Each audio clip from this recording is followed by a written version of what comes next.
सरल और धारा प्रवाह हिंदी में कौशिक की ब्राह्मण उपनिषद। प्रस्तुतकर्ता स्वयं प्रकाश शर्मा। दूसरा भाग।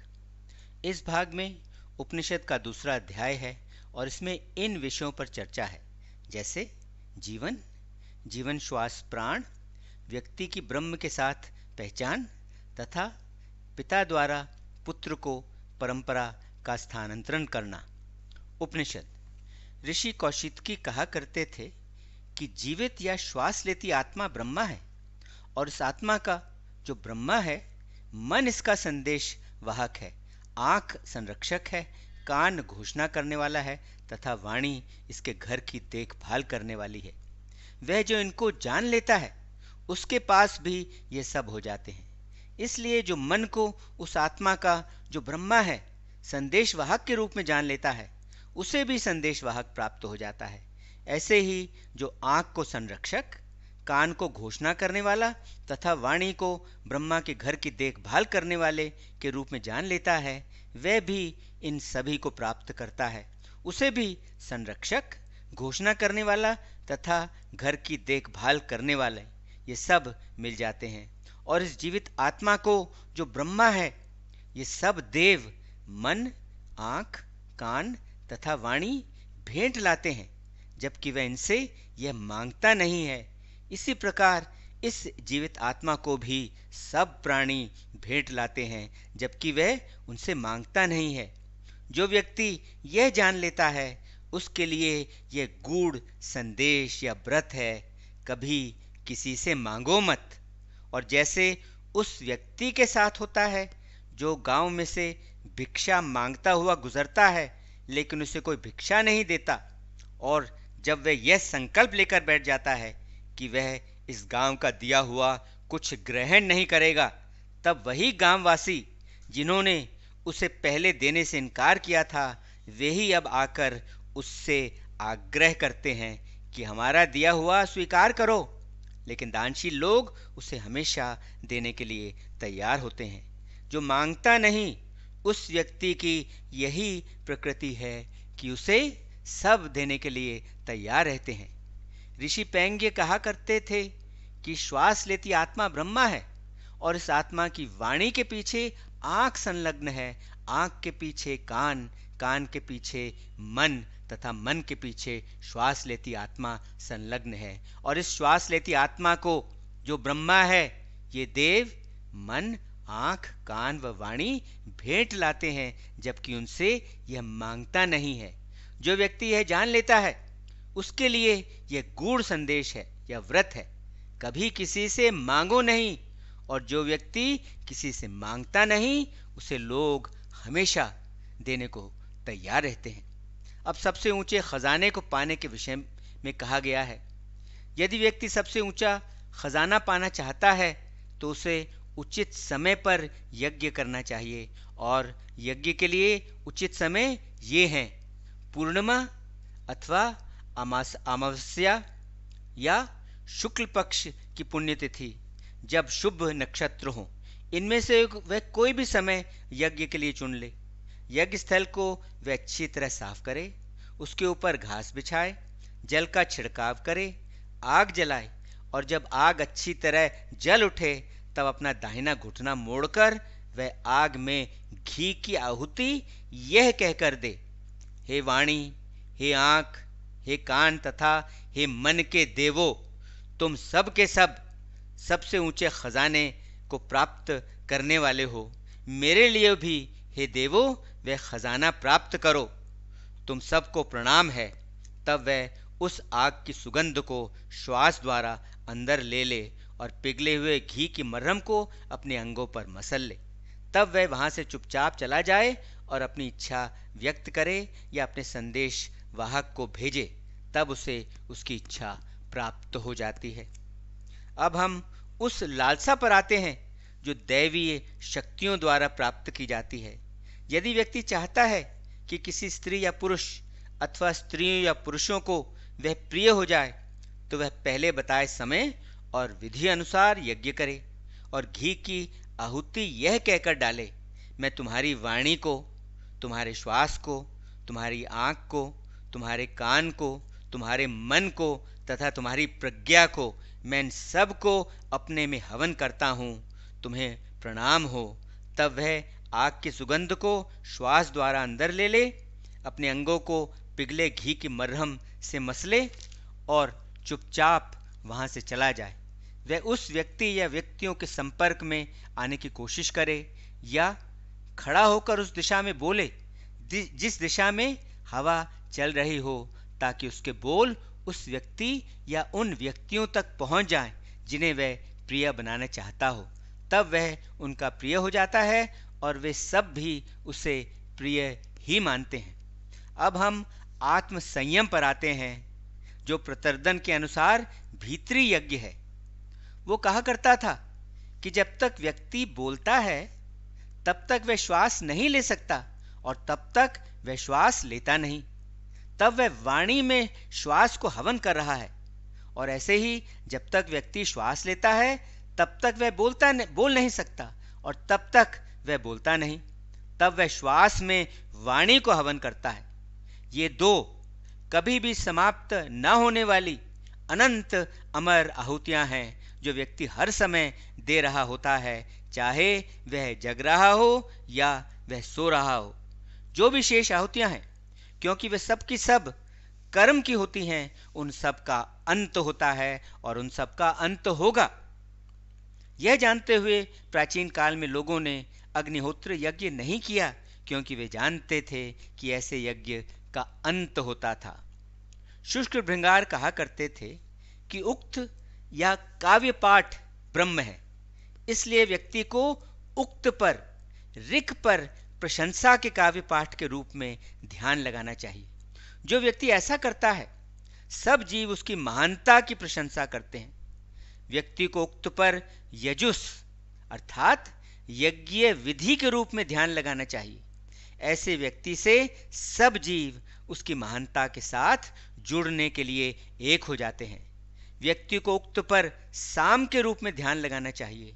ऐसे व्यक्ति की महानता के सामने सब जीव झुक जाते हैं। व्यक्ति को उक्त पर सुंदरता के रूप में, महिमा के रूप में तथा वैभव के रूप में ध्यान लगाना चाहिए। और चूंकि यह उक्त मंगलाचरणों तथा प्रशंसा की प्रार्थनाओं में सबसे सुंदर, सबसे अधिक महिमा वाला तथा सबसे अधिक वैभव वाला है, इसी प्रकार जो व्यक्ति यह सब जानता है वह भी सभी जीवों में सबसे सुंदर, सबसे अधिक महिमा वाला तथा सबसे अधिक वैभव वाला बन जाता है। तब अध्वर्यु पुरोहित इस आत्मा को, जो यज्ञ से संबंध रखता है और जो कर्मों का है, वह यज्ञ के लिए तैयार करता है।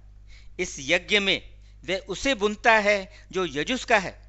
तब होत्र पुरोहित जो यजुस का है उसमें ऋक को बुनता है और अंत में उद्गात्र पुरोहित उसमें जो ऋक का है साम को बुनता है।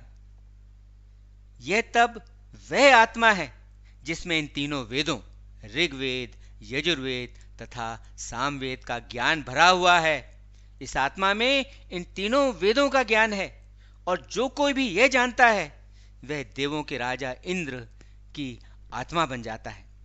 अब हम सबको जीतने वाले कौशितकी की 3 बार की जाने वाली उपासना या ध्यान पर आते हैं। कौशितकी सूर्य की उपासना करते थे। यह करने के लिए वे यज्ञोपवीत धारण करते थे, जल भरते थे, पानी के बर्तन पर 3 बार जल छिड़कते थे और तब वे सूर्य की उपासना सुबह, दोपहर तथा शाम को करते थे। सुबह वे सूर्य की उपासना यह कहकर करते थे, हे सूर्यदेव, तुम मुक्त कराने वाले हो, मुझे मेरे पापों से मुक्त करो। दोपहर को जब सूर्य अपने शिखर पर होता था वे यह कहकर उपासना करते थे, हे सूर्यदेव, तुम ऊंचे मुक्त कराने वाले हो, मुझे ऊंचे से पापों से मुक्त करो। और शाम को जब सूर्य ढलने वाला होता था तब वह यह कहकर उपासना करते थे, हे सूर्यदेव, तुम पूर्ण रूप से मुक्त कराने वाले हो, मुझे अपने पापों से पूरी तरह मुक्त करो। इस तरह से जो भी उसने पाप दिन में या रात में किए हों वह इस उपासना से उन सब पापों से पूरी तरह मुक्त हो जाता है।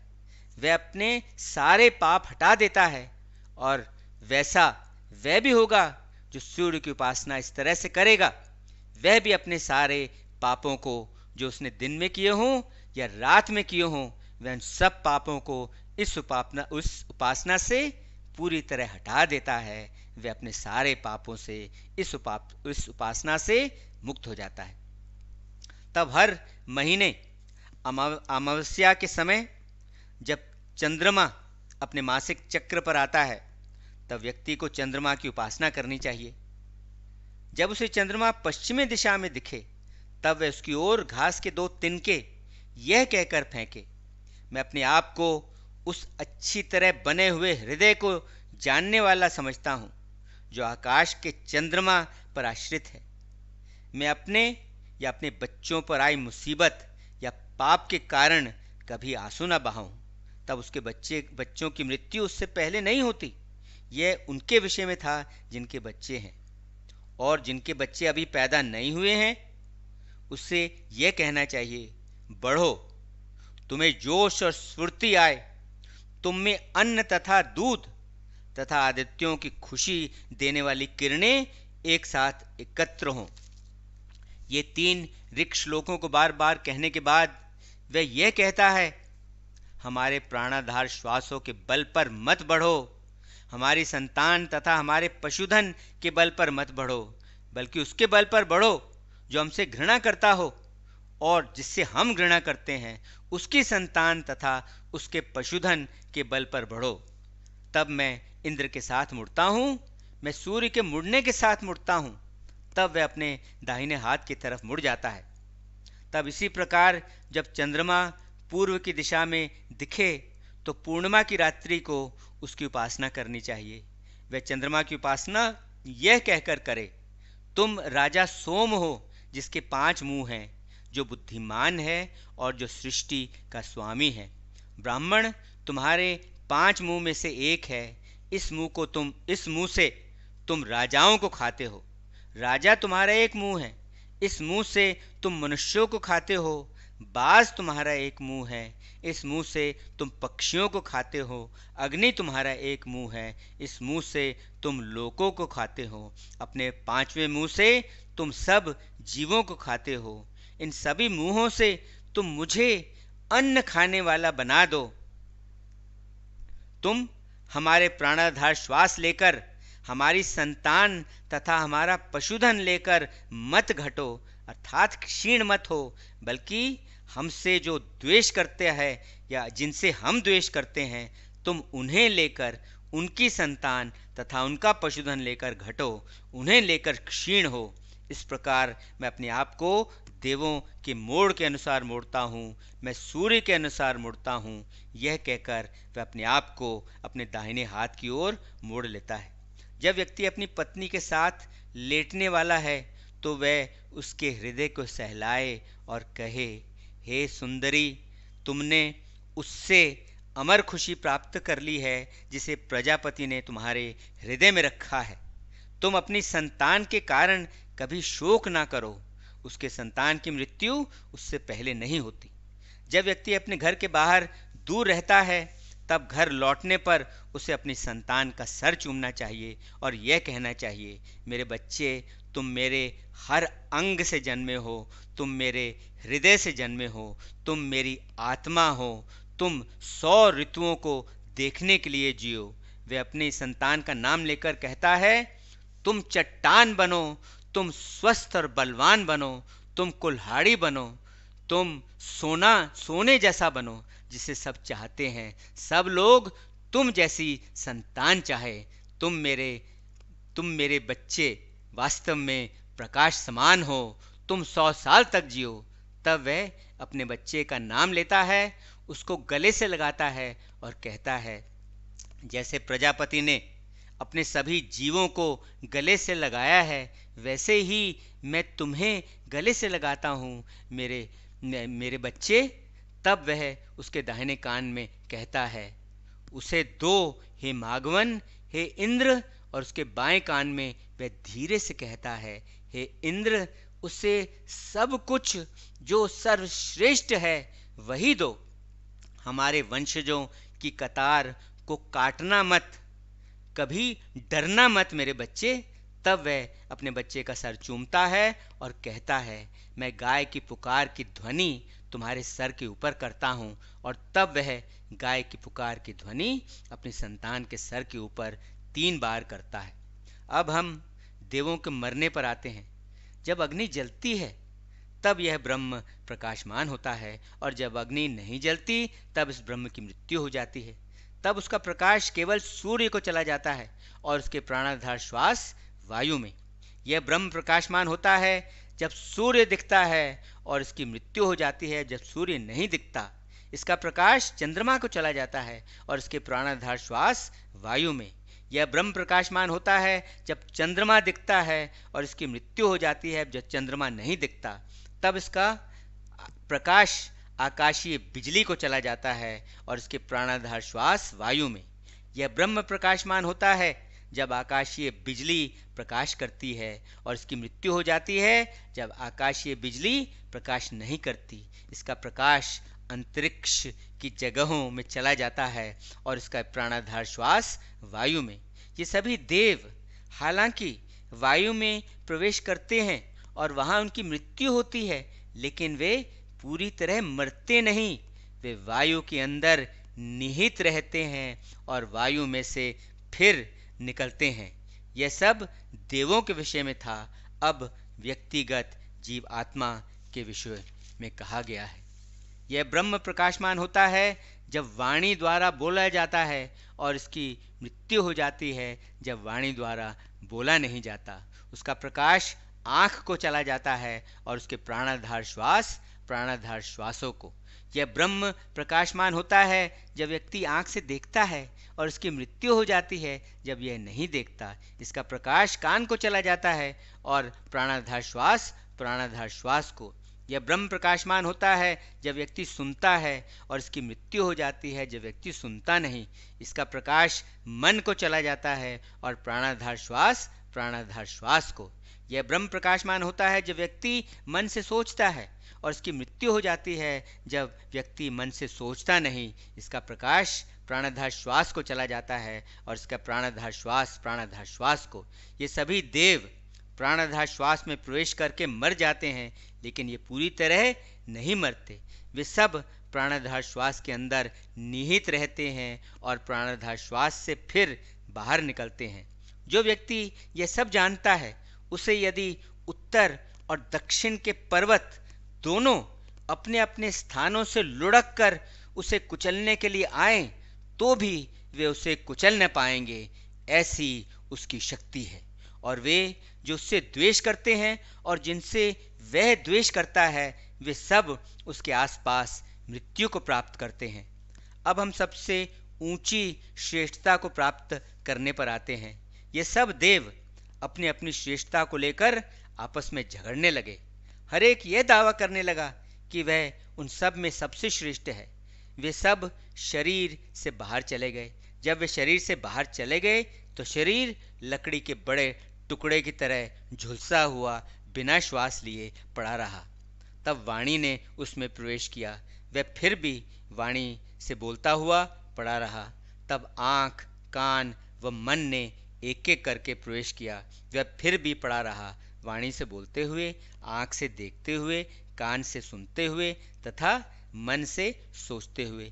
अंत में प्राणाधार श्वास ने प्रवेश किया। श्वास के प्रवेश करते ही वह झट से खड़ा हो गया। तब उन सब देवों ने अनुभव किया कि प्राणाधार श्वास उन सब में श्रेष्ठ है, और यह समझकर कि प्राणाधार श्वास अकेला ही प्रज्ञा की आत्मा है, वे सब शरीर से एक साथ चले गए। वे सब वायु में प्रवेश करके, जिसकी प्रकृति अंतरिक्ष की है, स्वर्ग लोक को चले गए। ऐसे ही वह व्यक्ति जो यह जानता है और जो प्राणाधार श्वास को सबसे श्रेष्ठ पहचानता है, और जो यह समझ लेता है कि प्राणाधार श्वास अकेला ही प्रज्ञा की आत्मा है, वह शरीर के बाहर इन सब के साथ जाता है। वह वायु में, जिसकी प्रकृति अंतरिक्ष की है, प्रवेश करता है, और वायु में प्रवेश करके वह स्वर्ग लोक को जाता है। वह उस जगह जाता है जहाँ देव हैं, और वहाँ पहुँचकर जो यह जानता है वह भी देवों की तरह अमर बन जाता है। अब हम उस प्रक्रिया पर आते हैं जहां पिता परंपरा को अपने पुत्र को स्थानांतरित और प्रेषित करता है। जब व्यक्ति की मृत्यु होने वाली होती है और वह इस दुनिया से जाने वाला हो, तब वह अपने पुत्र को बुलाता है। वह ताज़ा घास बिछाता है, आग जलाता है और उस आग के पास 2 बर्तन रखता है, एक जल से भरा हुआ, दूसरा चावल से भरा हुआ। वह साफ कपड़े पहनकर लेट जाता है। पुत्र पिता के पास ऊपर से आता है और अपने अंगों से पिता के अंगों को छूता है, या फिर पिता परंपरा को पुत्र को अपने सामने बिठाकर स्थानांतरित करता है। पिता एक एक करके कहता है, मेरे पुत्र, मैं अपनी वाणी को, अपने प्राणाधार श्वास को, अपनी आँख को, अपने कान को, अपने खाने पीने के स्वाद को, अपने कर्म, अपने शरीर को, अपना सुख दुख, अपना आनंद, अपना उपभोग तथा अपनी प्रजनन शक्ति को, अपनी गति, अपना चलना फिरना, अपना मन, अपनी बुद्धिमत्ता, अपनी प्रज्ञा, अपने सोच विचार, अपनी समझ और अपनी इच्छाएं, मैं इन सब को तुम में रखता हूँ, मैं ये सब तुम्हें देता हूँ। पुत्र यह कहकर इन सब को स्वीकार करता है, पिताजी, मैं तुम्हारी वाणी, तुम्हारे प्राणाधार श्वास, तुम्हारी आँख व कान, तुम्हारा खाने पीने का स्वाद, तुम्हारे कर्म व शरीर, तुम्हारा सुख दुख, तुम्हारा आनंद, तुम्हारे उपभोग तथा प्रजनन की शक्ति, तुम्हारी गति अर्थात चलना फिरना, तुम्हारा मन, तुम्हारी बुद्धिमत्ता, तुम्हारे विचार, तुम्हारी समझ और तुम्हारी इच्छाएं, मैं इन सब को एक एक को अपने में लेता हूँ। लेकिन यदि पिता को बोलने में कठिनाई हो तो वह व्यापकता से अपने पुत्र से कहे, पुत्र, मैं अपने प्राणाधार श्वास तुम में रखता हूँ। जो पुत्र यह कहकर स्वीकार करता है, पिताजी, मैं तुम्हारे प्राणाधार श्वासों को अपने में स्वीकार करता हूँ, तब पुत्र दाहिनी तरफ मुड़कर पूर्व की ओर बाहर चला जाता है। पिता उसके पीछे कहता है, मेरे पुत्र, यश और आध्यात्मिक तेज सदा तुम में आनंद लें। तब पुत्र अपने बाएं कंधे के पीछे देखता है। वह अपना मुख या तो हाथ से या अपने वस्त्र से ढककर पिता को कहता है, पिताजी, आपको अपनी सभी इच्छाएं तथा स्वर्ग लोक प्राप्त हो। यदि पिता स्वस्थ हो जाता है तो वह अपने पुत्र के शासन में रहे या फिर सन्यासी बनकर घूमते हुए अपना शेष जीवन व्यतीत करे, और यदि उसकी मृत्यु हो जाती है और वह संसार से चला जाता है, तब उसका पुत्र उसकी मृत्यु संबंधी सभी कर्म क्रियाएं करे। हाँ, वे उसकी मृत्यु संबंधी सभी कर्म क्रियाएं करें। इसके साथ ही उपनिषद का दूसरा अध्याय तथा दूसरा भाग संपन्न हुआ। ओम शांति शांति शांति। ओम।